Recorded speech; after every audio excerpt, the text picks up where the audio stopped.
우리 성경에는 신앙 교육과 관련하여 많은 말씀들이 있습니다. 그 중에서 저에게 하나의 구절을 선정하라고 하면 저는 지체 없이 오늘 우리가 봉독한 쉐마의 말씀, 신명기 6장 4절에서 9절 말씀을 선택할 것입니다. 유대인들이 쉐마라고 부르는 이 말씀은 신앙의 핵심이 뭔지, 그리고 그것을 자녀들에게 잘 가르쳐서 신앙의 유산으로 계속해서 계승할 것에 대한 말씀을 주십니다. 또 선교와 관련된 말씀을 선정해라. 그러면 저는 주저없이 오늘 마태복음 28장 16절에서 20절 말씀을 선정할 것입니다. 이 말씀은 우리 예수님께서 제자들을 떠나시면서 마지막으로 주신 명령입니다. 이 땅에서 주신 마지막 말씀이기 때문에 또 이 말씀은 일종의 유언과도 같아 이거를 지상명령이라 그렇게 말씀하기도 합니다. 오늘 이 예수님의 지상명령, 마태복음 28장 18절 말씀에 보면 예수님이 이렇게 말씀을 하십니다. 예수께서 나와 말씀하여 이르시되 하늘과 땅의 모든 권세를 내게 주셨으니. 그러니까 예수님께서 십자가에 달려 돌아가시고 그리고 3일 만에 다시 이제 부활을 하셨죠.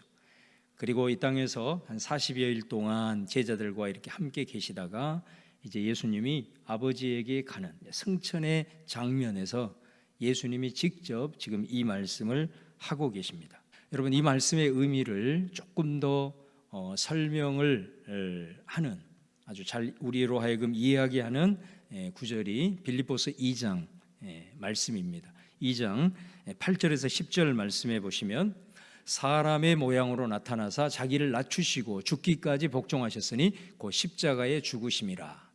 이러므로 하나님이 그를 지극히 높여 모든 이름 위에 뛰어난 이름을 주사 하늘에 있는 자들과 땅에 있는 자들과 땅 아래에 있는 자들로 모든 무릎을 예수의 이름에 꿇게 하셨다. 이렇게 말씀합니다. 바로 부활하신 예수가 이제는 모든 세상의 구주가 되시고 만왕의 왕이 되시는 그 모든 권세가 그분에게 갔다라는 것을 이제 말씀을 하는 거죠.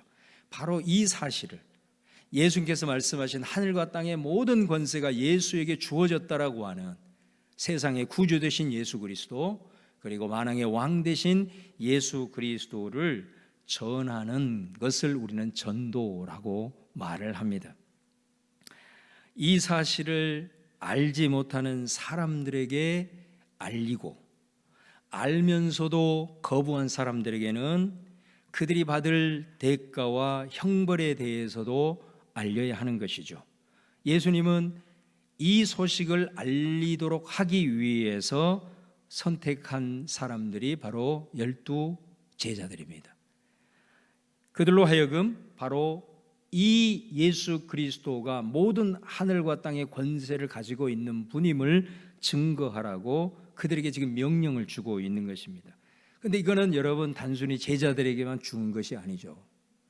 왜냐하면 제자들을 통해서 결국은 교회가 세워졌습니다.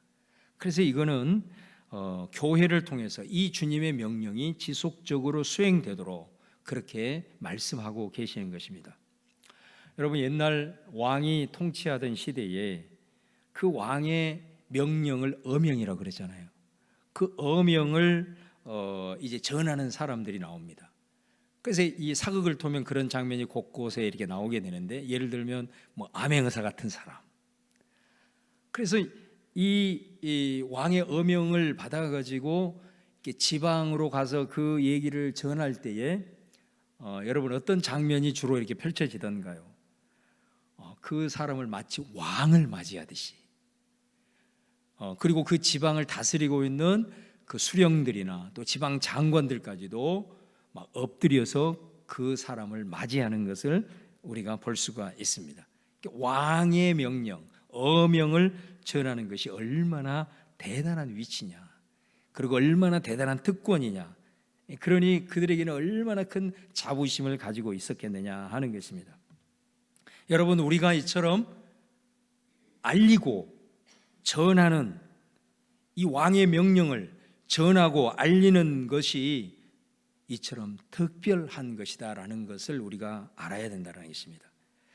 과연 우리 안에 왕의 명령을 전달하는 그런 사람들처럼 오늘 복음을 받아서 우리로 하여금 이 복음을 전하는 이 일에 얼마만큼 우리가 자부심을 가지고 있는가?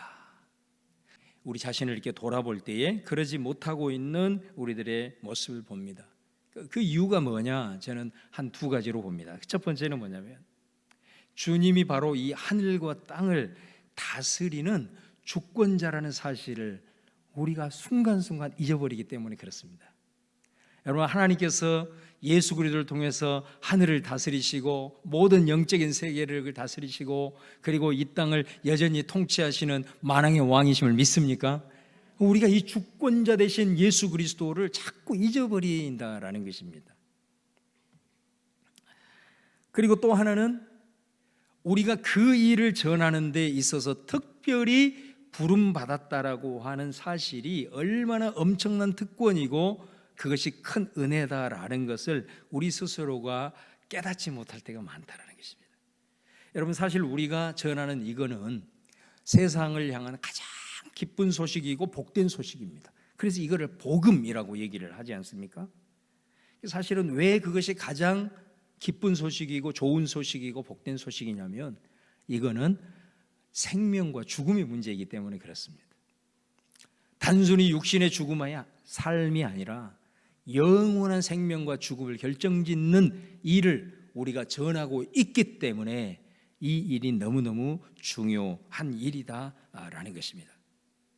그런데 우리는 그러한 왕의 명령을 가지고 있고 그것을 전하기 위해서 부름을 받았음에도 불구하고 우리는 자꾸 위축되고 그것을 알리는 것에 대해서 오히려 더 부끄러워하는 그런 경향을 우리가 보인다는 것입니다. 누가복음 10장 10절 말씀에 보시면 어느 동네에 들어가든지 너희를 영접하지 아니하거든 그 거리로 나와서 말하되 너희 동네에서 우리 발에 묻은 먼지도 너희에게 떨어버리노라.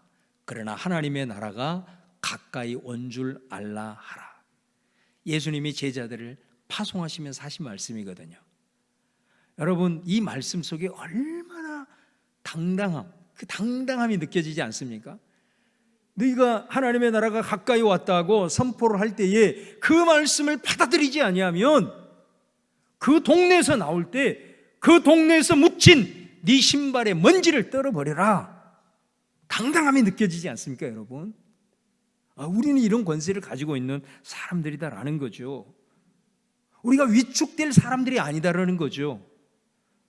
이 일은 영원한 생명과 죽음을 결정짓는 일이기 때문에 우리가 이 일로 인해서 주눅들거나 위축되거나 그럴 필요가 없다라는 것이죠. 여러분, 우리 주님의 이 부르심에 당당할 수 있는 우리 성민의 가족들 되시기를 바랍니다.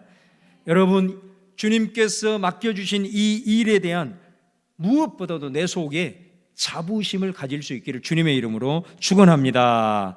여러분, 오늘 19절 말씀을 이어서 보시면 그러므로 너희는 가서 모든 민족을 제자로 삼아 아버지와 아들과 성령의 이름으로 세례를 베풀고 내가 너희에게 분부한 모든 것을 가르쳐 지키게 하라. 볼지어다 내가 세상 끝날까지 너희와 항상 함께 있으리라 하시니라. 우리가 예수님의 지상 명령을 받고 이제 우리가 해야 될 구체적인 일에 대해서 우리 주님이 말씀하십니다. 첫 번째로 가라 이렇게 말씀하시죠. 우리가 여러분 간다라는 것은 세상으로 간다는 거 아니겠어요? 그럼 세상에 가면 많은 사람들을 우리는 만납니다. 가족들을 일단 만나게 되고요. 또 우리 친구들을 만나게 되고 또 직장 동료들도 만나게 됩니다. 그 사람들 중에는 이 우리가 전할 왕의 명령, 이 복음을 아는 사람도 있고 알지 못하는 사람이 있을 겁니다. 그래서 예수님께서 가라라고 하는 이 말씀은 그 사람들을 그냥 만나라는 말이 아닙니다. 우리는 가면 만나게 되어 있습니다. 그냥 만나라는 말의 그런 의미가 아니고 어떤 분명한 목적을 갖고 가라는 거죠. 분명한 어떤 목적의식을 가지고 만나라는 것입니다. 그렇다면 그 분명한 목적이 뭘까? 오늘 말씀해 보면 한마디로 정리할 수 있습니다. 한번 따라서 하겠습니다. 모든 민족을 제자로 삼아라. 예, 그렇습니다. 이게 목적입니다. 그래서 오늘 이 봉도관 우리 잘 아는 19절 20절의 말씀을 이렇게 보면 헬라어로 보면 여기에 나와 있는 동사는 딱 하나입니다. 주동사. 동사가 뭐냐면 제자를 삼아라입니다. 그리고 다른 말씀들 가라, 세례를 베풀어라, 말씀을 가르쳐라, 지켜라, 이건 다 분사형이에요. 다시 말하면 꾸미는 말이란 말이에요. 그러니까 여기에서 중심 메시지가 뭐냐면은 제자를 삼는 거예요. 제자를 삼기 위해서 가라는 거예요. 제자를 삼기 위해서 세례를 베풀라는 거예요. 제자를 삼기 위해서 가르치라는 거예요. 제자를 삼기 위해서 그들로 하여금 말씀을 지키게 해라, 그런 말씀이 되는 것입니다. 그래서 우리가 전도하는 것도, 또 사람들에게 세례를 주는 것도, 그 사람들에게 말씀을 가르치는 것도, 말씀대로 살 수 있도록 격려하고 도전하는 것도, 그 모든 것들이 한 가지 목적, 제자를 삼기 위해서. 그래서 여러분, 교회가 어떤 곳이냐? 바로 이런 제자들을 길러내는 곳이 교회인 것입니다. 그래서 교회에서 가장 중요한 사명, 그거는 바로 제자를 세우는 일이다. 왜? 예수님이 떠나시면서 마지막으로 유언과도 같은 지상명령으로 주신 것이 제자를 삼으라라고 말씀하셨기 때문에 바로 이것이 가장 중요한 교회의 사명이 되는 것이죠. 그래서 여러분, 이 사명이 이루어지기 위해서는 어떻게 해야 되겠습니까? 우리 교회 공동체를 통해서 서로 어우러짐이 필요합니다. 그죠? 그리고 서로에 대한 관심이 필요합니다. 또 서로 가르치고, 또 어떤 사람들은 그 가르침을 배우는 것이 필요합니다. 이것이 있어야 이 지상명령 수행할 수 있습니다. 우리가 교회에 와서 예배드리고 물론 그냥 갈 수도 있습니다. 그러나 이 지상명령을 잘 수행하여 우리 교회 안에 있는 성도들이 정말로 주님의 제자로 잘 세워지기 위해서는 우리가 이 공동체를 통해서 함께 어울리고 교제하고 서로 중보의 끈으로 묶어지고, 그리고 서로 가르치고 나누고, 이런 더불어 함께하는 이 공동체가 되어질 때에 이 주님의 지상명령을 우리가 수행할 수 있다라는 것입니다. 저는 오늘 여러분에게 좀 도전적인 질문을 던지고 싶어요. 그건 뭐냐면, 여러분이 지금까지 신앙생활을 하면서 또 교회에 이렇게 함께 공동체 지체로 존재하면서 여러분이 지금까지 신앙적으로 참 제자라고 이렇게 기르는 그런 사람들이 있는지 한번 묻고 싶습니다. 이것이 어떻게 보면 오늘 설교를 통해서 우리 스스로에게 던져야 될 질문입니다. 그리고 이 질문은 우리가 주님 앞에 가는 순간까지 반드시 수행해야 될 지상명령입니다. 여러분, 그렇다고 한다면 우리가 제자를 삼는 이 영역은 크게 세 가지가 있을 수 있습니다. 그 첫 번째가 세상입니다. 다시 말하면 내가 세상에서 나가서 친구를 만나고 직장 동료를 만나고 세상 사람들을 만나게 될 때에 그 사람을 내가 제자로 길러야 되겠다, 제자로 세워야 되겠다, 이런 목적의식이 있게 된다면 우리는 그 사람을 일단 바라보는 시각이 달라질 겁니다. 말이 달라지겠죠. 대하는 내 모습이 달라질 겁니다. 분명히 달라질 겁니다. 왜냐하면 그 사람이 아직 예수를 믿지 않거나 이 복음의 진리를 알지 못하지만은 나와 접촉하는 그 사람은 어떻게 보면 그 순간부터 그 사람은 내 예비 제자가 되는 것입니다. 잠재적인 제자가 된다는 것입니다. 그래서 그는 내가 그리스도인인 것을 아는 순간, 그때부터 내 말투, 내 행동, 내 습관, 모든 것에 아마 관심을 갖고 보게 될 겁니다. 결국 그는 나를 통해서 어느 순간 복음을 발견하게 되는 것이죠. 여러분, 제자를 삼는 것은 이처럼 세상의 영역에서도 이루어지지만 교회 안에서도 여전히 제자를 삼는 일은 이루어져야 합니다. 지금 교회 안에는 이미 복음을 발견하고 지금 이 교회 안에서 함께 예배하고 함께 신앙생활하고 있는 바로 우리 옆에 앉아 있는 많은 잠재적인 제자들이 사실은 있다는 것입니다. 그런 사람들 중에 제자로 길러내야 된다는 거예요. 여러분, 이것을 위해서 주님께서는 우리에게 은사를 주셨습니다. 은사라고 하는 것은 뭡니까? 그 은사를 통해서 교회의 덕을 세우는 거고, 또 교회의 부흥을 위해서 일하라고 그 은사를 우리에게 주신 것 아니겠습니까? 그러나 여러분, 그것이 은사를 주신 최종 목적은 아닙니다. 은사를 주신 최종 목표는 뭐냐면 제자를 세워서 내가 가지고 있는 은사를 그 사람에게 흘려보냄으로 그 사람이 나와 같은 은사를 활용할 수 있는 제자로 길러내는 것이 은사의 최종 목적입니다. 어떤 분은 기도의 은사가 있습니다.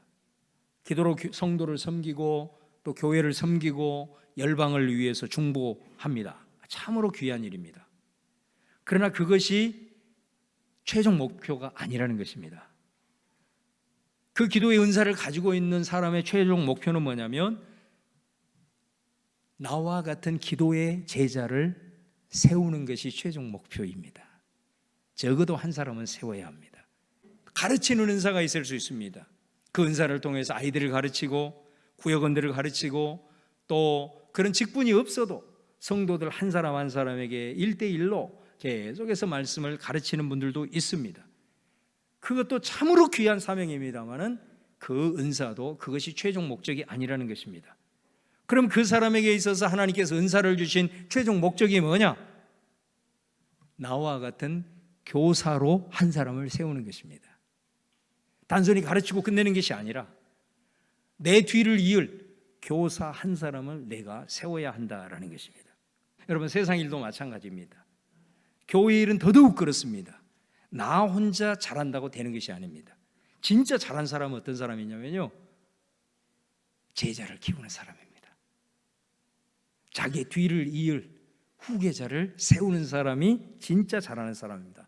제가 공부를 좀 오래 했잖아요. 제가 공부를 오래 하면서 많은 선생님들을 만났습니다.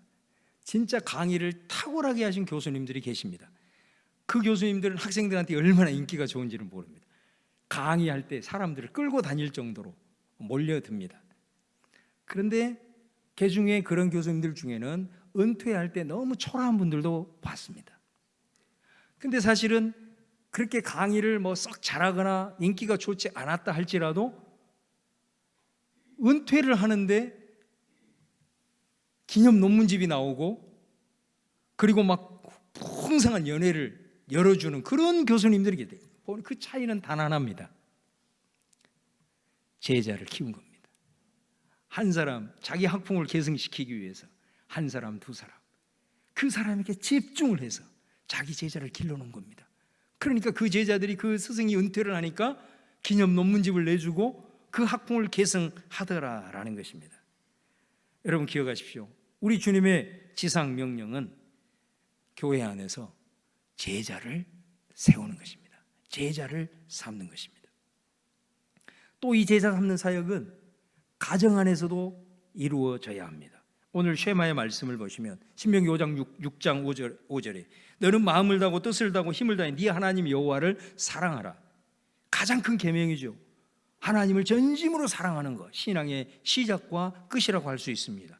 이 내용을 어떻게 하라는 거냐? 6장 6절 말씀에 보면 오늘 내가 내게 명하는 이 말씀을 너는 마음에 새기고, 먼저 가정 안에서는 이 부모가 이 말씀을 부모 마음에 새기라 이렇게 말합니다. 그런데 오늘 이 말씀을 보시면 첫 번째 단어가 오늘이잖아요. 사실 이 단어가 상당히 번역에 있어서 좀 간과되는 부분이 있습니다.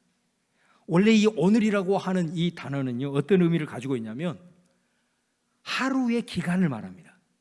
하루 종일 24시간 날을 가리키는 그런 의미입니다. 그러니까 이 말씀은 내가 너에게 명하는 이 말씀을 부모인 너는 24시간 마음에 있게 해라, 그런 말씀입니다. 그래서 우리 성경에는 이거를 새기라 이렇게 번역을 하고 있습니다.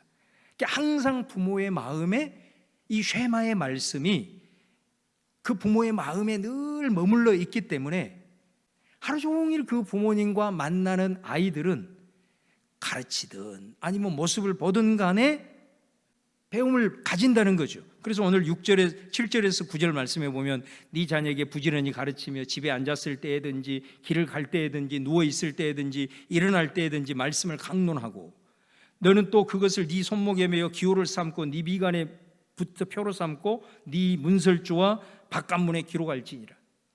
부모의 마음속에 이 하나님을 사랑하는 이 마음이 24시간 늘 머물러 있기 때문에 이런 다양한 표현대로 자녀들에게 이 말씀을 가르치게 된다라는 말씀이죠. 특별히 이 말씀을 하시면서 뭐라고 얘기하냐면 자녀에게 부지런히 가르쳐라 이렇게 말하죠. 부지런히 가르치가 이 히브리어 원뜻이 뭐냐면 날카롭게 하다 그런 뜻입니다. 이게 예리하게 하다 그런 뜻입니다. 그러니까 오늘 우리식으로 표현을 하면 똑부러지게 가르쳐라 그런 말이에요. 대충 가르치지 말고 부모는 자녀에게 똑부러지게 가르쳐라. 뭐를? 이 쉐마를 하나님 전심으로 사랑하는 이 신앙을 똑부러지게 가르쳐라 이렇게 말해요. 여러분 우리 살아가면서 사실은 제일 위험한 것 중에 하나가 뭐냐면요, 어설픈 것입니다. 대충 이것이 상당히 위험합니다. 여러분 우리 흔히 쓰는 말로 박사와 석사의 차이를 아십니까? 박사는요 자기 주장에 대해서 확실한 자기 논리가 있습니다. 그것을 뒷받칠 만한 근거를 갖고 있습니다. 아무리 자기의 심중에 확실해도 그것을 논리적으로 뒷받침할 수 있는 이 근거가 없으면 박사들은 절대로 얘기하지 않습니다. 그러나 박사 이하급들은 심중에 있는 것을 듣는 풍어를 가지고 쉽게 얘기를 합니다. 그러니까 실제적으로 토론을 하게 되면 박살 나는 것입니다. 여러분 말씀에 대해서 성경은 뭐라고 얘기하냐? 자녀들에게 예리하게 가르쳐라, 똑부러지게 가르쳐라 이렇게 말씀하고 있습니다. 여러분 그런데 우리는 어떻게 보면 신앙의 가장 기본이면서 우리가 믿는 하나님에 대한 신앙이 녹아져 있는 주일 성수부터 우리는 타협할 때가 많습니다. 여러분 우리 신앙에 있어서 내 모든 삶의 주권과 세상의 권세가 주님께 있다는 것을 믿는다면 여러분 우리 가정 안에서 자녀들에게 이 쉐마의 말씀을 대충 가르치시면 안 되는 거예요. 똑부러지게 가르쳐야 되는 거예요. 그리고 적어도 내 자녀만큼은 나를 능가하는 제자로 세워야 돼요. 이것이 우리 부모의 사명이다라는 것입니다. 여러분 사사기 2장 8절 말씀해 보시면 여호와의 종 눈의 아들 여호수아가 110세의 죽음에 무리가 그의 기업의 경내 에브라임 산지 가스산 북쪽 딥낫 헤레스에 장사하였고, 여기 보면 위대한 여호수아가 죽은 거 아니에요. 지금 가나안 땅을 정복해서 해서 하나님께서 약속하신 그 엄청난 약속을 성취한 그 사람이 지금 죽었습니다. 10절에 보면 그 세대 사람들도 다 그 조상들에게 돌아갔고 그 후에 일어난 다른 세대는 여호와를 알지 못하며 여호와께서 이스라엘을 위하여 행하신 일도 알지 못하였더라. 하나님의 전무후무한 기적을 체험하고 그 업적을 이룬 여호수아와 그 세대의 사람들이 이제 다 나이가 들어서 죽게 되었단 말이에요.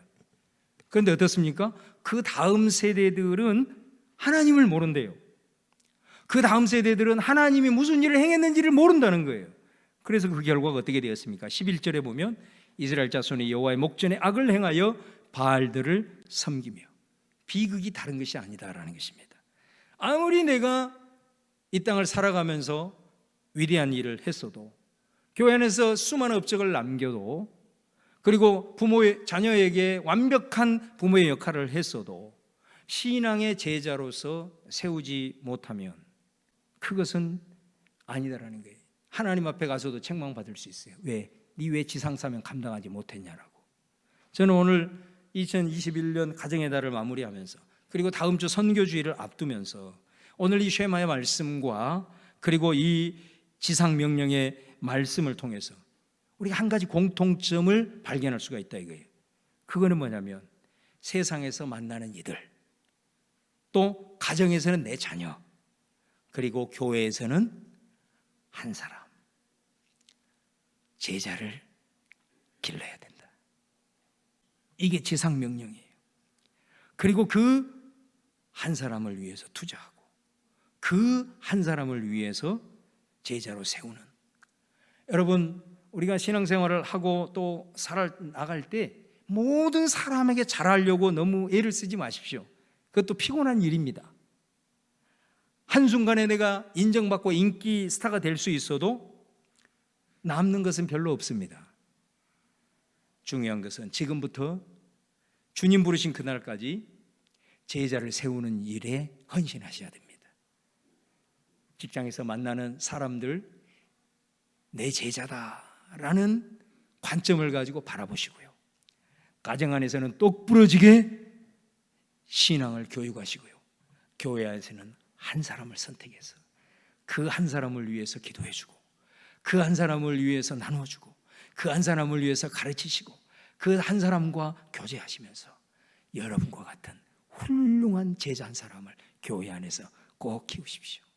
오늘 이 말씀을 통해서 구체적으로 이 사역이 시작될 수 있기를 바랍니다. 그래서 정말로 우리 교회 안에, 가정 안에, 일터 안에서 우리 제자를 삼는 그런 영적인 풍토가 우리 가운데 힘차게 일어나서 정말로 주님 우리에게 말씀하시는 모든 민족으로 제자를 삼으라고 하는 이 지상 명령을 수행할 수 있는 우리 성도들 다 될 수 있기를 주님의 이름으로 축원합니다.